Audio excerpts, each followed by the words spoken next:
Pada video kali ini saya ingin memberitahukan beberapa rumus statistik yang perlu kita ketahui saat kita mengerjakan dengan menggunakan Microsoft Excel. Di sini saya ingin memberitahukan 11 macam rumus statistika yang perlu kita ketahui. Sekarang kita menuju ke rumus yang pertama, yaitu rumus count, di mana fungsinya ini dia akan menghitung banyaknya data yang kita pilih.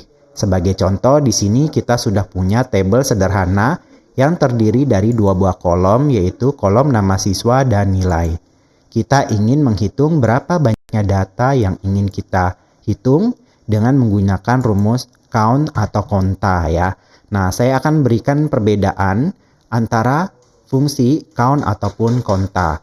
Kalau kita menggunakan fungsi konta, jadi kita sama dengan count, kemudian buka kurung, kita tinggal blok saja data yang berisi format angka ya. Karena pada kolom nilai ini formatnya angka, bisa kita blok saja dari pertama sampai yang terakhir, kemudian kita enter, maka nanti dia hasilnya 26. Jadi banyaknya data di sini adalah 26 siswa. Tapi kalau kita menggunakan fungsi count ini, pada saat kita ngeblok di sel yang berisi teks, misalkan pada kolom nama siswa ini kan berisi teks, dia tidak akan mendeteksi. Saya coba lagi ya, misalkan sama dengan count, buka kurung, saya blok nih data yang berada di kolom nama siswa. Karena dia formatnya teks, coba saya enter, maka dia hasilnya 0. Jadi khusus untuk fungsi count ini, dia akan bisa terdeteksi atau dibaca ketika isi datanya ini formatnya angka. Selain daripada itu, dia tidak akan mendeteksi. Oleh karena itu, supaya lebih aman, saya sarankan bisa dengan menggunakan fungsi counta. Di mana fungsi counta itu dia akan bisa menghitung banyaknya data walaupun isi datanya berupa data angka ataupun data teks. Saya coba ya, misalnya di sini saya gunakan fungsi counta. Kemudian ini saya pakai huruf besar saja ya supaya enak. Counta, saya blok nih data yang berada di kolom nama siswa yang kita ketahui isi datanya berupa teks. Ketika kita enter, kita mendapatkan nilainya sebesar 26. Coba kita lakukan pada kolom nilai dengan menggunakan fungsi counta juga. Kita blok ya, yang berada di kolom nilai dari awal sampai akhir, kemudian enter. Maka dia hasilnya juga sama, 26. Ini kita kalau ingin menghitung banyaknya data. Nah, di sini rumus yang kedua kita ingin menghitung total nilai datanya. Misalkan di sini pada kolom nilai kan masing-masing sudah ada nilainya ya. Siswa pertama 73, siswa kedua 96 dan seterusnya. Kita ingin menjumlahkan total nilai pertama sampai dengan yang terakhir itu berapa. Kita bisa menggunakan fungsi sum. Jadi kita ketikkan sama dengan sum. Buka kurung, langsung kita blok saja data yang ingin kita jumlahkan dari awal sampai akhir, kemudian kita enter. Maka kita mendapatkan jumlah total nilai dari awal sampai akhir yaitu 2246. Fungsi yang ketiga adalah untuk mencari nilai rata-rata atau yang biasa disebut dengan istilah min.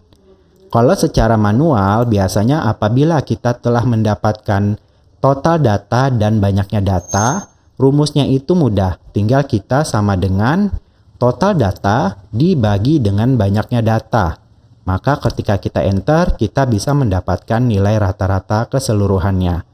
Namun, kita juga bisa mencari dengan menggunakan rumus average. Jadi kita ketikkan sama dengan average, buka kurung, kemudian tinggal kita blok saja nilai yang ingin kita cari nilai rata-ratanya, yaitu nilai siswa pertama sampai siswa yang terakhir. Kemudian kita enter. Teman-teman bisa lihat ya, hasilnya sama. Di sini contohnya saya pakai 2 digit di belakang koma saja. Nilainya sama, kita bisa menggunakan dengan fungsi atau rumus average untuk mencari nilai min atau nilai rata-ratanya. Berikutnya yang keempat adalah fungsi modus. Fungsi modus ini adalah untuk menampilkan nilai yang paling banyak keluar dari range data yang kita seleksi.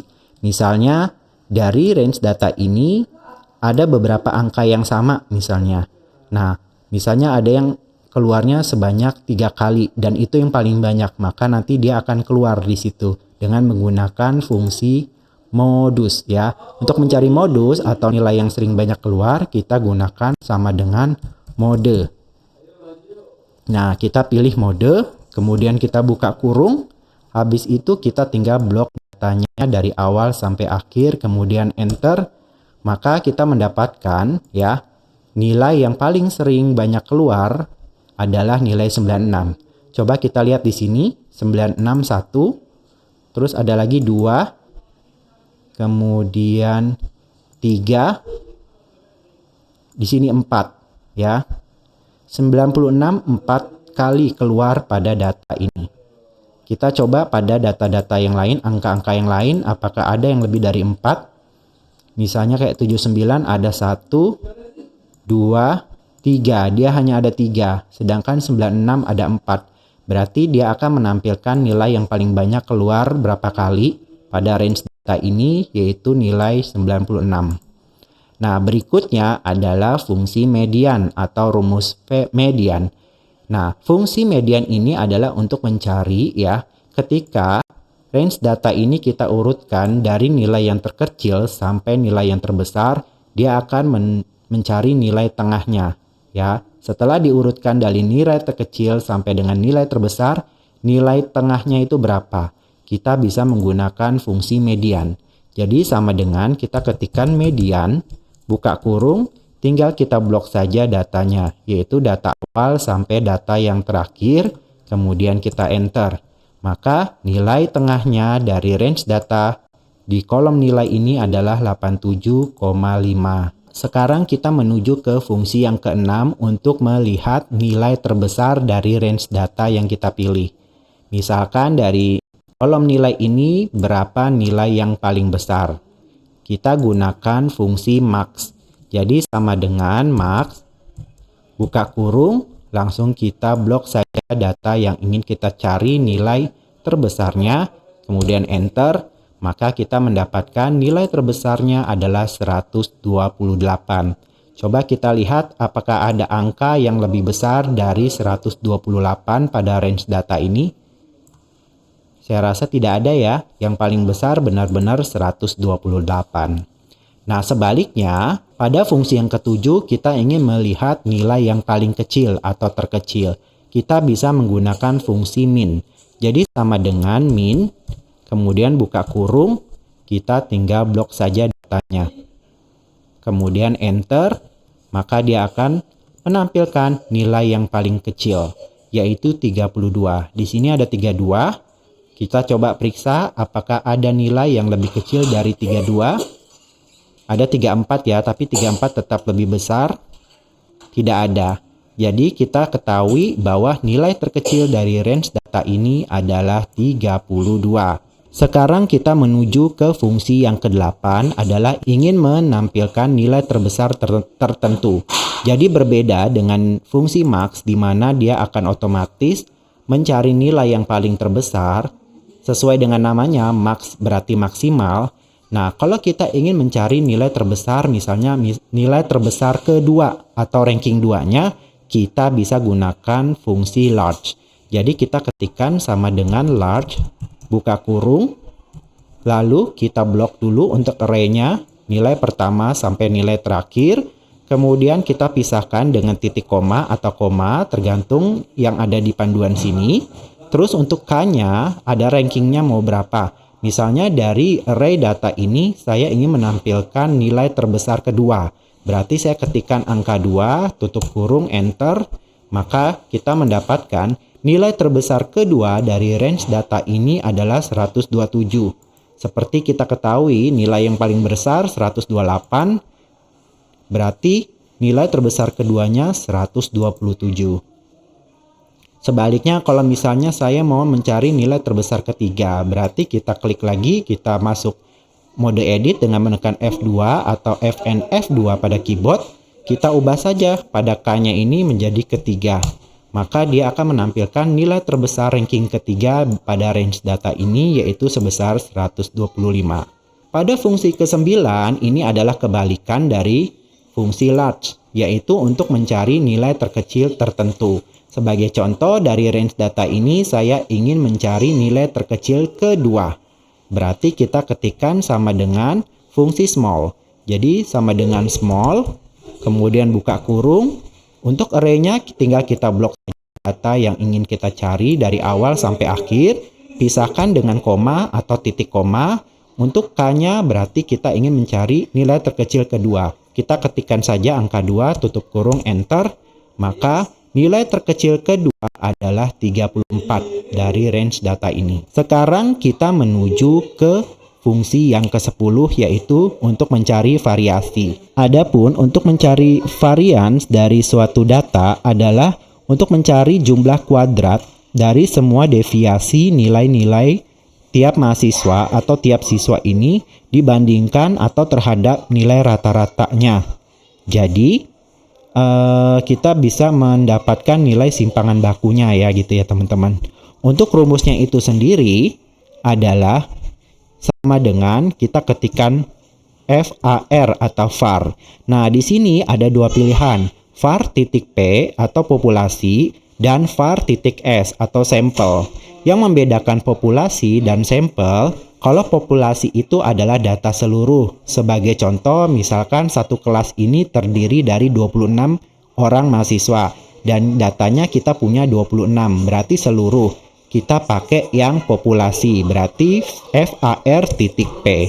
Sebaliknya, kalau misalnya sampel, misalkan jumlah siswanya 26, kita cuma punya ambil data 15 saja. Ini berarti sampel. Kita ketikkan var titik s. Nah, karena ini populasi, kita gunakan saja var titik p.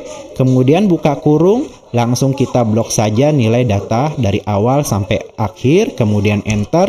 Kita mendapatkan variasi dari range data pada kolom nilai ini. Sekarang yang terakhir atau fungsi yang ke-11, standar deviasi. Nah, untuk nilai standar deviasi itu merupakan ya simpangan baku dari data yang telah disusun dari tabel frekuensi. Jadi, nilainya ini didapatkan dari nilai akar kuadrat dari suatu nilai varian di mana digunakan untuk menilai rata-rata yang diharapkan. Jadi ketika kita mendapatkan atau sudah mendapatkan nilai variasinya di sini, kita bisa menggunakan rumus square root. Jadi ini akar dari nilai variasi. Ini dengan syarat kalau kita sudah mempunyai atau mendapatkan nilai variasinya. Misalkan pada kolom G ya, kita sudah mendapatkan nilai variasinya. Kita bisa menggunakan fungsi sama dengan square root, yaitu sama dengan sqrt, buka kurung, langsung kita klik saja data yang berisi nilai variasinya, enter. Maka nanti hasilnya kita dapatkan. Atau kalau kita belum menemukan nilai variasinya, kita juga bisa menggunakan fungsi ini sama dengan stdev ya, stdev. Sama juga di sini ada dua pilihan, ada .p dan .s. Kalau .p misalnya jumlah datanya ini populasi atau data seluruhnya. Sedangkan kalau .s atau sampel hanya sampel sebagian saja yang diambil. Karena ini populasi, kita ambil stdev.p. Kemudian buka kurung, tinggal kita blok saja data nilai dari yang pertama sampai yang terakhir, kemudian enter. Maka kita juga sudah mendapatkan nilai standar deviasi. Ini mirip ya teman-teman.